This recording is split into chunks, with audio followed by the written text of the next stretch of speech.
Easy. Well, supporters of Tommy Robinson already know that the media love to outdo each other in how best that they can attack Tommy Robinson and how best that they can smear him and call him all the names under the sun, such as far right, things like that. Well, we thought we'd seen it all. I mean, let's face it, we've seen a lot in 2019. And I've just uncovered probably what is the laziest gutter journalism that I have ever seen. So what could I be holding in my hands here? Could it possibly be a piece in The Independent penned by Lizzie Dearden? Nope, not this time. Could it be a piece in The Guardian penned by Owen Jones? Wrong again. This is a piece in a humble TV guide. Now, if you remember when Tommy was in Belmarsh prison, that Ross Kemp just happened to be there filming for an upcoming documentary. He spoke to Danny Tomo outside. Well, that documentary is about to be aired, and it's going to be on TV, on ITV, on Thursday the 9th of January. And I have with me a little review of what it says about the documentary here, which I'll read a part of it here.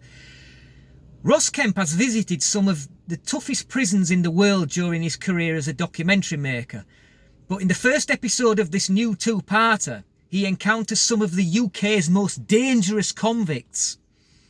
The former soap star took a camera crew into the notorious HMP Belmarsh to see what life is like on the inside for the prison officers and high-profile inmates, including far-right extremist Tommy Robinson and alleged drug lord Mohammed Asif Hafiz.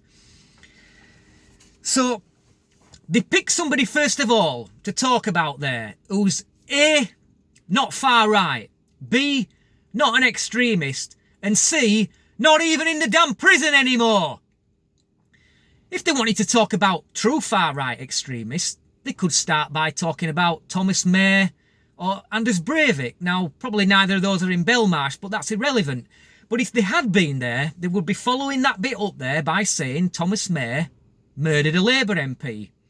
That's pretty extreme, wouldn't you say? Anders Breivik gunned down 70-odd people on an island. I'd say that's pretty extreme too. But Tommy there, they don't say anything. So, how many people has Tommy killed? How many gay bars has he blown up with nail bombs? Exactly! 0! Gutter journalism at its worst. If they wanted to talk about people who have been in Belmarsh prison or are there now, they're talking about the country's most dangerous convicts, they could have picked a handful of people to put down there as an example. They could have picked, maybe, if they wanted to talk about a former convict, they could have picked Anjem Chowdhury, or perhaps even Abu Huki Hamza. But no, they have to pick somebody, and they can't even come up with a specific. I mean, look here, look at this here. They've even put there, look. They've even put a little picture of him there, look. Just to ram it home, just in case you're wondering who Tommy Robinson is. There's a picture of him there. And now when we see him, oh, that's that far-right extremist that were in Belmarsh prison.